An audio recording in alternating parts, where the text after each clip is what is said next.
Sometimes one reckless kiss can destroy your life, or become the reason it finally begins. The rooftop ballroom shimmered above downtown Chicago, wrapped in gold lights and soft jazz drifting through the warm summer air. Crystal glasses clinked beneath towering white roses, while the city skyline glowed beyond the glass railings like a sea of diamonds. Claire Bennett moved carefully through the crowd with a tray of champagne flutes balanced in trembling hands, silently reminding herself not to ruin tonight.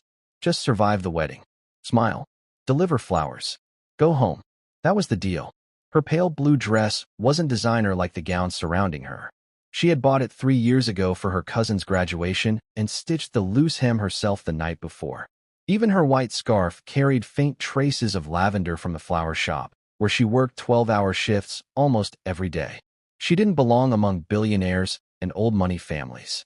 And she knew it. Table 9 needs more champagne. The wedding planner hissed as she rushed past. Claire nodded quickly and turned too fast. Her shoulder slammed into someone solid. The tray tilted. Cold champagne exploded across a black tuxedo jacket. Gasps rippled through the guests nearby. Claire froze in horror. "Oh my God. I'm so sorry." The man standing in front of her slowly looked down at his ruined suit. Tall, dark hair, sharp jawline. The kind of face people recognized from magazines, even if they pretended not to stare. Ethan Callaway, CEO of Callaway International Hotels. America's youngest billionaire hotel owner. Claire's stomach dropped. "I didn't see you," she whispered. Ethan barely reacted.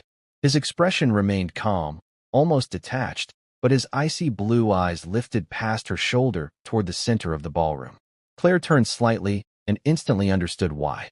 A woman in an elegant silver gown stood beside the groom near the dance floor, her hand resting possessively on another billionaire's arm. Amelia Sinclair, Ethan's ex-fiancée. The woman tabloids once called America's perfect power couple before their brutal public breakup 6 months earlier. Amelia smiled when she noticed the stain across Ethan's jacket. Not a kind smile, a victorious one. She raised her champagne glass slightly and walked toward him through the silent crowd. "Still making dramatic entrances, Ethan?" she asked sweetly. Guests pretended not to listen. Every single one of them listened anyway. Ethan said nothing. Amelia glanced at Claire dismissively before fixing her eyes back on him. "You know," she continued softly, "you always lose the women who actually matter." Quiet laughter flickered somewhere behind the guests.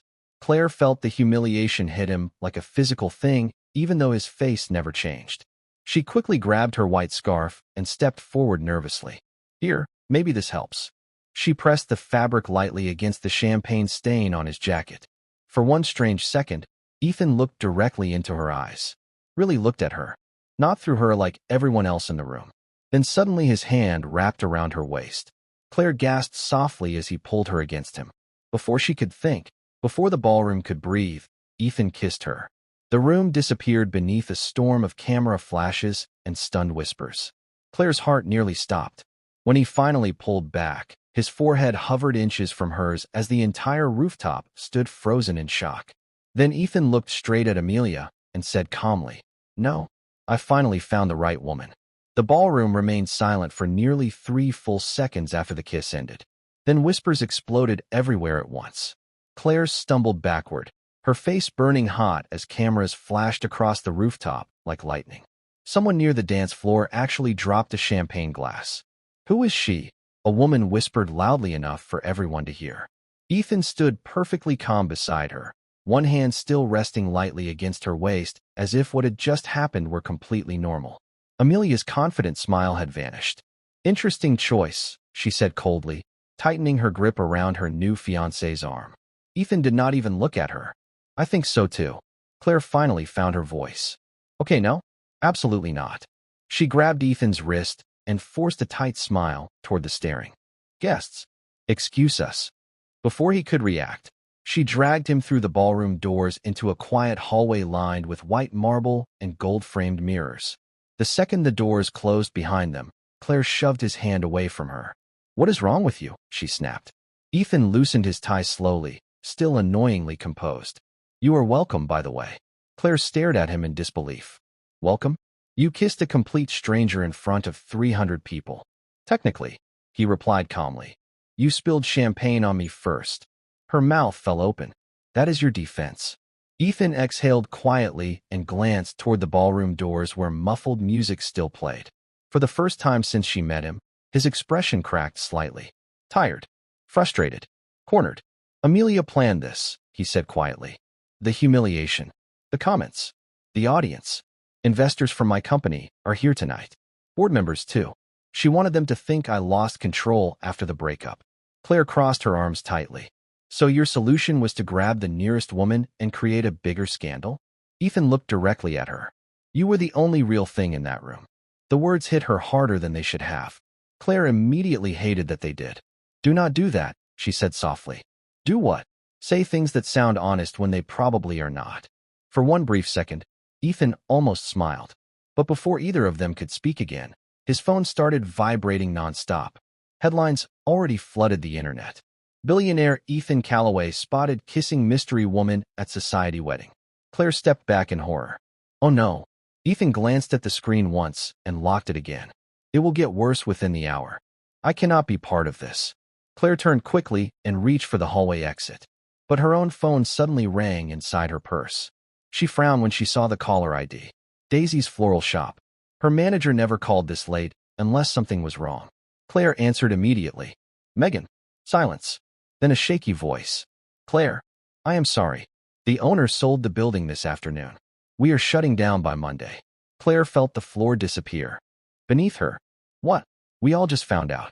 I know you needed the hours and I tried to fight for more time, but Megan's voice cracked.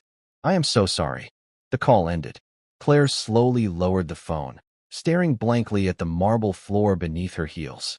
Rent was due in 9 days. Her younger sister Emma's nursing classes still needed tuition money next month. And now the only stable job she had was gone. Ethan watched her carefully. What happened? Claire laughed once, but there was no humor in it. Looks like your night is not the only disaster anymore. For a moment, neither of them spoke. The music from the ballroom sounded distant now, muffled behind thick marble walls and the growing storm inside Claire's chest. Ethan watched her carefully as she tried to process everything at once. The ruined wedding. The kiss. The headlines spreading online. The flower shop closing. It all felt unreal. Claire swallowed hard and forced herself to stand straighter. I should go. Ethan glanced toward the elevators. Reporters are already downstairs. That is not my problem. Tonight it became your problem the second those cameras saw your face. Claire hated that he was right. She could already imagine strangers online pulling apart her life before midnight. Gold digger. Homewrecker. Attention seeker.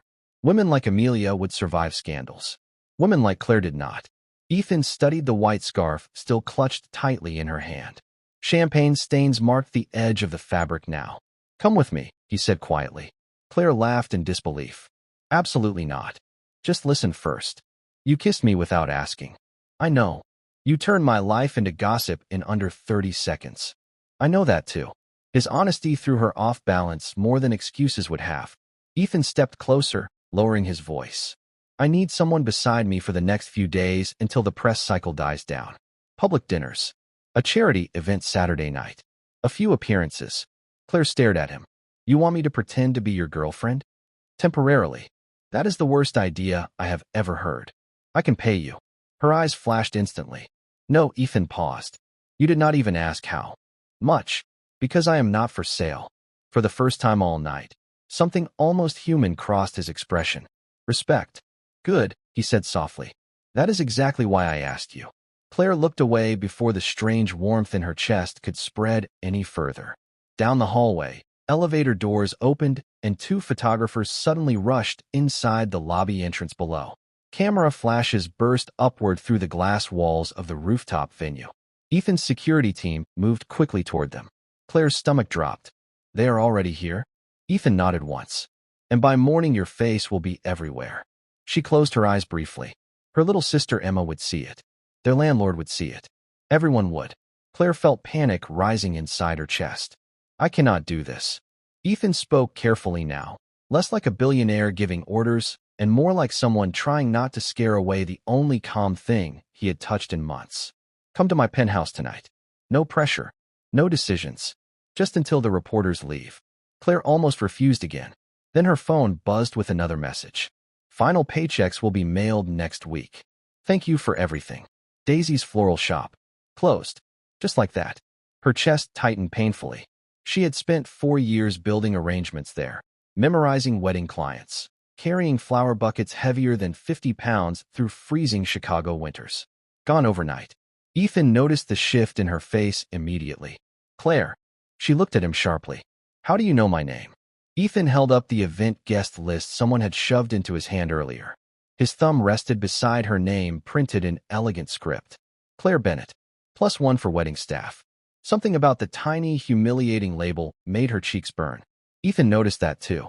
You are not invisible, he said quietly. Nobody had said words like that to her in a very long time. Outside the rooftop windows, thunder rolled softly above the Chicago skyline, while camera flashes continued exploding downstairs like tiny storms waiting for them both. The rain started the second they left the hotel. Heavy summer rain hammered against black SUVs lined along the curb while photographers shouted from behind security barriers. Ethan, who is she? How long have you been together? Is this revenge against Amelia Sinclair? Claire lowered her face immediately as camera flashes exploded around them. Ethan's hand moved gently against the small of her back, guiding her through the chaos without rushing her. Somehow that made her even more nervous. The car door shut behind them with a soft thud, sealing out the noise of the city almost instantly. Silence filled the back seat except for the steady rhythm of rain sliding across the tinted windows. Claire sat stiffly beside him, clutching her scarf tightly in her lap. Ethan loosened the top button of his dress shirt and leaned back against the leather seat with exhausted eyes. For the first time all evening, he looked less like America's untouchable billionaire and more like a man carrying too much weight alone. Claire hated noticing that. This is temporary, she said firmly after several minutes. Ethan nodded once. Temporary. And nothing about tonight was romantic. Another nod. Understood.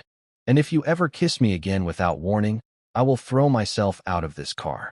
A faint smile appeared at the corner of his mouth before disappearing just as quickly. That seems dramatic. Claire looked out the rain-covered window to hide the sudden warmth climbing into her cheeks. 20 minutes later, the SUV pulled beneath a private underground entrance surrounded by polished concrete and glowing white lights.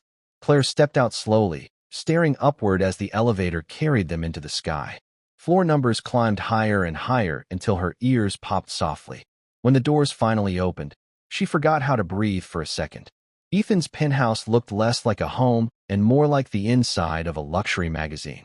Floor-to-ceiling windows wrapped around the entire space, revealing Chicago glittering beneath the storm like a living ocean of lights. Dark marble floors reflected soft amber lighting, while expensive artwork lined the walls in perfect silence. Everything looked cold, perfect, untouched. Claire suddenly became painfully aware of her old heels squeaking against the polished floor. A woman in a navy suit approached them immediately. Mr. Calloway, she said calmly, your mother called twice. Your board members are requesting an emergency meeting at 8 tomorrow morning. Her eyes shifted politely toward Claire, but revealed nothing. Ethan handed over his soaked jacket without looking away from Claire. This is Claire Bennett. She will be staying here for a few days. Claire nearly choked. Excuse me. The assistant remained perfectly composed. Of course. I will prepare the guest suite. The second she disappeared down the hallway, Claire spun toward Ethan. You did not mention staying here. You cannot go home tonight. Reporters already know your face.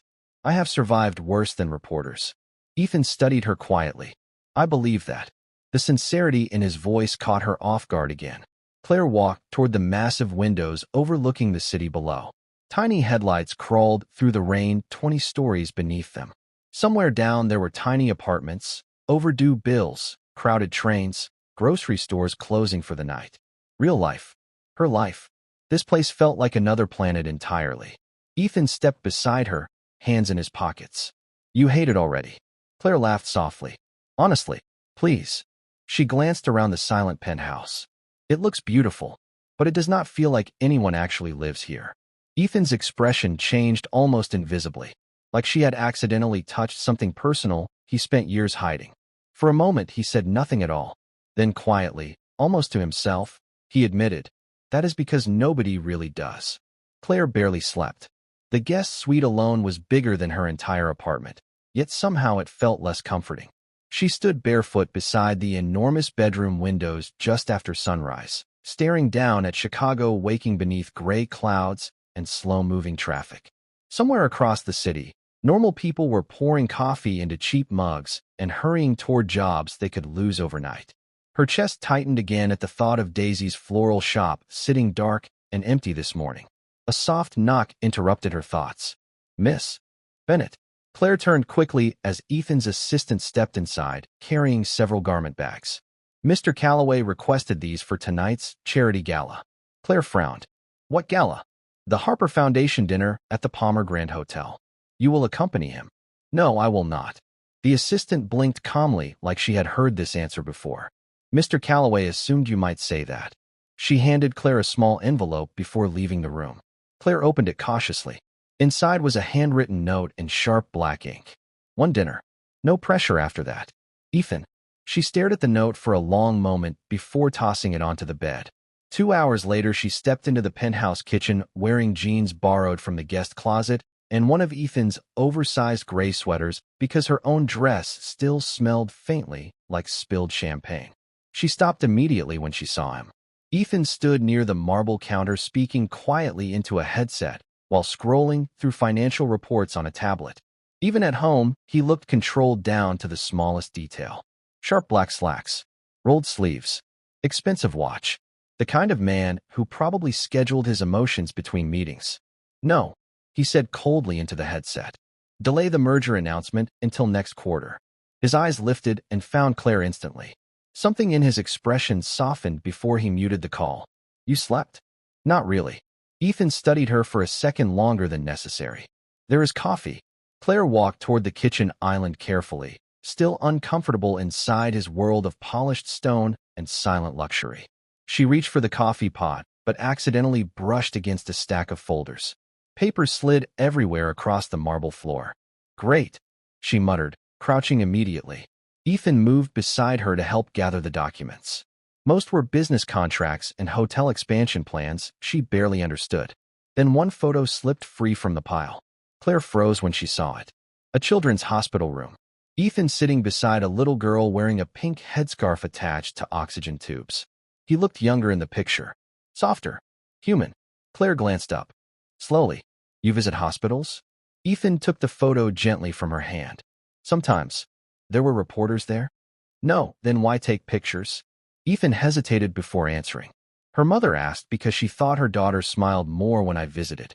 Claire looked at him differently after that. "The internet makes you seem much colder." "The internet usually gets what it pays for." Something about the sadness beneath that sentence caught her off guard. Ethan placed the photo back into the folder carefully before standing again. "Tonight matters," he said quietly. "If we show up together, the media calms down faster. The board stops panicking. You get left alone sooner." Claire crossed her arms. "And what do you get?" Ethan looked directly at her. "Peace for 5 minutes would be nice." Before Claire could respond, his phone buzzed loudly across the counter. Ethan glanced at the screen, and his jaw tightened instantly. Claire noticed the name flashing there. Amelia Sinclair. Ethan ignored the call immediately, but a second later several news alerts lit up the screen instead. Claire's stomach dropped as headlines appeared one after another. Mystery woman seduces billionaire at society wedding. Ethan Calloway's new girlfriend exposed. Gold digger or secret romance. Claire's face went pale. Ethan quietly turned the phone face down before she could read more. But the damage was already done. Claire spent the entire afternoon trying not to read the comments online. She failed after 12 minutes. Every news site seemed to have the same photos plastered across their homepages. Ethan kissing her beneath crystal lights. Ethan holding her waist. Ethan staring at her like she mattered. The internet had already created an entire fantasy around a woman nobody knew. Some people called her lucky. Others called her calculating. One headline described her as another beautiful opportunist climbing into billionaire circles. Claire tossed her phone onto the bed in frustration. People are insane. A soft knock interrupted her spiraling thoughts. Before she could answer, Ethan stepped into the guest suite wearing a dark navy suit that somehow made him look even more intimidating than usual. "The car is downstairs," he said quietly. Claire folded her arms immediately. "I changed my mind." Ethan leaned lightly against the doorway. About this entire fake relationship arrangement. Claire. No, seriously. I am not built for your world. Your ex hates me. The internet hates me. And your board probably thinks I am secretly trying to rob you. Ethan's mouth almost twitched upward. You would be surprised how much worse they think of me. Claire tried not to smile back. That was becoming dangerous. Ethan noticed the phone still glowing on the bed beside her. You read the comments. Huge mistake. His expression darkened slightly. You should not. Easy for you to say. You have been famous for years. Ethan looked out toward the city windows before answering. You never really get used to strangers deciding who you are. The quiet honesty in his voice softened something inside her again. Claire hated how often that kept happening around him. 30 minutes later, they arrived at the Pomegranate Hotel, surrounded by flashing cameras and velvet ropes. Claire nearly stopped breathing when Ethan stepped out of the car first and extended his hand toward her publicly. Every camera immediately turned in their direction. Relax, he murmured softly as she stepped beside him. Easy for you to say, she whispered back. Ethan's hand rested lightly against her lower back while they walked through the crowded entrance together. The ballroom inside looked impossibly glamorous. Massive chandeliers glowed above hundreds of guests dressed in silk and diamonds while a live orchestra played near the stage. Claire instantly felt underdressed despite the elegant dark green gown waiting for her earlier in the penthouse closet. Women glanced at her with thin smiles that never reached their eyes. Men stared openly at Ethan. And everywhere she turned, people whispered, "That is her. She looks ordinary." How long before she asks for a ring? Claire kept her expression calm, but every word landed harder than she expected. Ethan noticed. Of course he noticed. Halfway through the evening, an older woman wearing a diamond necklace worth more than Claire's yearly rent stepped directly into her path near the champagne table. You must be very ambitious, the woman said sweetly. Claire blinked. Excuse me. Girls usually are when billionaires suddenly start noticing them. The women standing nearby laughed softly behind their glasses. Claire felt humiliation burn up her neck instantly. She opened her mouth carefully, determined not to embarrass herself or Ethan further. But before she could answer, Ethan's voice cut cleanly through the conversation behind her. Interesting, he said calmly. I was just thinking the same thing about half this room. Silence dropped immediately. Ethan stepped beside Claire, his expression cool and unreadable. The difference, he continued softly, is Claire has more class than anyone gossiping about her tonight. The women's faces tightened in shock. Claire stared at Ethan beside her, genuinely stunned. No hesitation. No pretending. He had defended her publicly without benefiting from it at all. Ethan looked down at her quietly. Are you ready to leave? Claire could not explain why her heartbeat suddenly felt so unsteady when she answered. Yes. The rain had stopped by the time they returned to the penthouse, but the city still glistened beneath the windows like it had not fully recovered from the storm. Claire stepped out of her heels near the entrance with a tired sigh, rubbing the back of her neck gently. The gala had drained her in ways she could not explain. Pretending to belong beside Ethan all night had felt exhausting. Dangerous, too, because somewhere between the whispers and the cameras and the cruel smiles from strangers, she had started forgetting this relationship was fake. Ethan loosened his tie while walking toward the kitchen bar. You handled yourself well tonight. Claire laughed softly.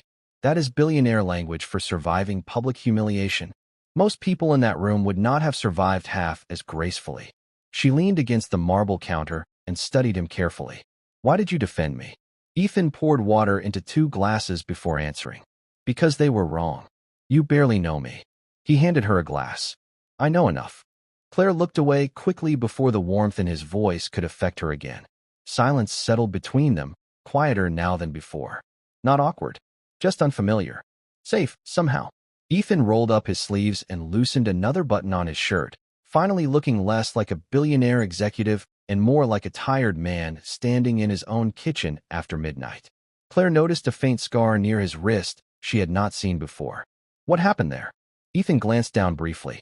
Construction accident. Years ago. You work construction? My father made me work at his hotel sites every summer growing up. Claire raised an eyebrow. Billionaire boot camp. A small laugh escaped him unexpectedly. Real this time. It changed his entire face. Claire froze for half a second because suddenly he looked younger. Softer. human in a way photographs never captured. Ethan noticed her staring, and the room shifted instantly again. Too quiet. Too aware. Claire cleared her throat quickly and walked toward the windows. My dad used to build things too, she admitted softly. Cabinets. Bookshelves. Anything people needed. Ethan joined her near the glass overlooking downtown Chicago. What happened? Claire hesitated. Cancer. Ethan's expression changed immediately. Not pity. Understanding. I was 19, she continued quietly. My mom fell apart after he died. Then she got sick too a year later. She forced a small smile that barely held together. So college disappeared. Art school disappeared. Real life showed up instead. Ethan leaned one shoulder lightly against the window beside her. And your sister? Claire smiled genuinely for the first time all night. Emma is 20 now. Nursing student. Smartest person I know. You helped raise her. It was not a question. Claire nodded slowly. Somebody had to. Ethan looked at her for a long moment without speaking. The city lights reflected softly in his blue eyes now, but something else lived there too. Admiration maybe. Or sadness. Claire suddenly became hyper-aware of how close they were standing. Her heartbeat started betraying her again. Ethan lowered his voice slightly. You gave up your own future for someone else. Claire shrugged gently, even though the old ache still lived inside her chest. That is what love does sometimes. The second the words left her mouth, silence filled the space between them. Heavy, intimate, dangerous. Ethan looked at her differently now. Not like the woman from the wedding. Not like a temporary solution. Something deeper flickered behind his eyes, and Claire felt it instantly. Then suddenly the penthouse lights went out. Everything dropped into darkness except the silver glow of Chicago outside the windows. Claire startled softly. Ethan reached for her instinctively in the dark, his hand finding hers without hesitation. Somewhere across the city, thunder rolled again. The darkness lasted only 3 seconds before emergency backup lights flickered softly across the penthouse in pale amber waves. But somehow those 3 seconds changed everything. Ethan still held Claire's hand when the lights returned. Neither of them moved right away. Chicago glowed beneath them through the massive windows, while distant thunder rolled across the lake like a warning neither of them wanted to hear. Claire slowly looked down at their hands. Ethan noticed too and released her gently, though something about the hesitation before he let go made her pulse unsteady again. The building generator kicks in automatically, he said quietly, his voice rougher than before. Claire nodded, even though she had not been thinking about the power outage at all. Ethan ran a hand through his dark hair and exhaled slowly. You should probably get some sleep. Probably. Neither of them moved. Then suddenly Ethan's phone buzzed sharply across the kitchen counter, cutting through the moment like broken glass. His expression hardened instantly when he checked the screen. Claire noticed the shift immediately. What happened? Ethan stared at the message for a second too long before answering. Nothing. Claire gave him a look. You are a terrible liar. A faint, tired smile touched his mouth before disappearing again. My public relations team released a statement tonight. Okay. Ethan set the phone down carefully. Too carefully. They called you my long-term private partner. Claire blinked. What? Apparently saying we met at a wedding sounds more respectable than admitting I kissed a stranger impulsively in front of 200 investors. Claire stared at him in disbelief. They turned me into a fake secret girlfriend? Temporary damage control. You keep saying temporary like that magically fixes everything. Ethan rubbed the back of his neck quietly. I know. Claire grabbed her phone from the kitchen counter and opened social media again against her better judgment. Her stomach dropped instantly. Thousands of comments flooded every post. Amateur detectives had already found her old flower shop account online. Some people mocked her clothes. Others mocked her apartment building. One comment read, girls like her always pretend to be sweet until the billionaire money appears. Claire quickly locked the screen again before the tightness in her chest became unbearable. Ethan noticed the hurt on her face immediately. Do not read those. Too late. Silence settled heavily between them again. Ethan looked genuinely angry now, though not at her. At himself maybe. Claire folded her arms tightly. You know what the worst part is? She asked softly. Those people do not even realize how hard normal life already is before they start tearing someone apart for entertainment. Ethan looked at her carefully. Claire, I spent 4 years carrying flower buckets and freezing weather so my sister could stay in school.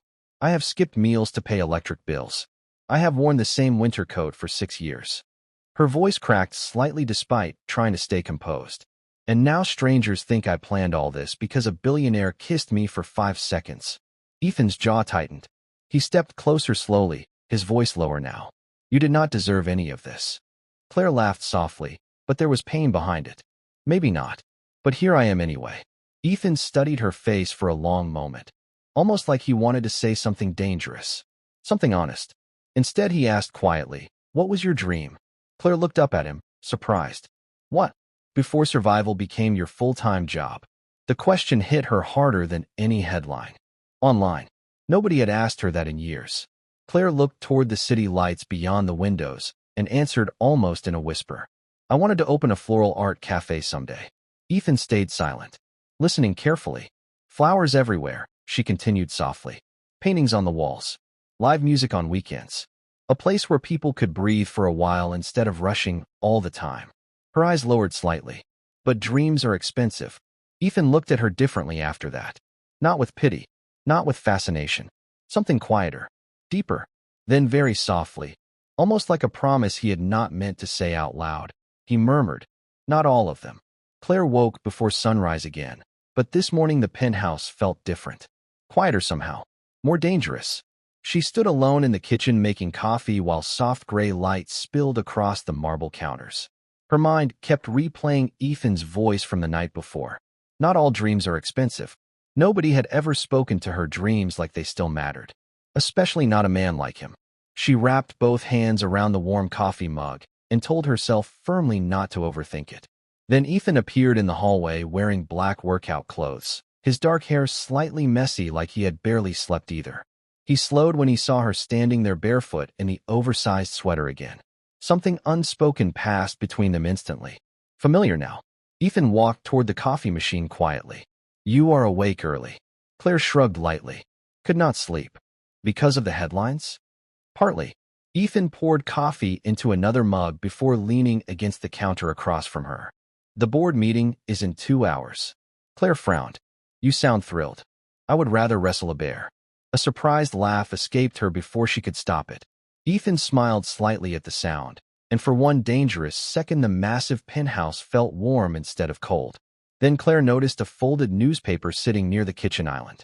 Her face stared back at her from the front page beside Ethan's. Billionaire's mystery romance turned serious. Claire reached for it slowly.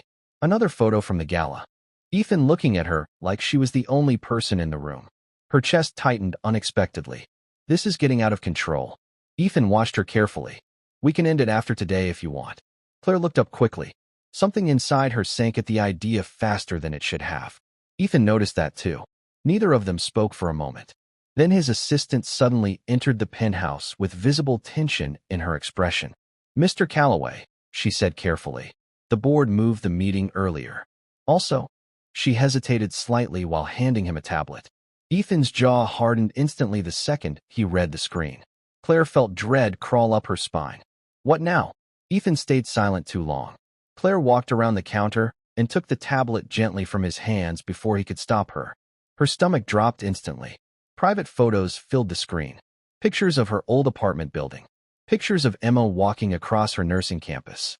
Photos from outside Daisy's floral shop before it closed.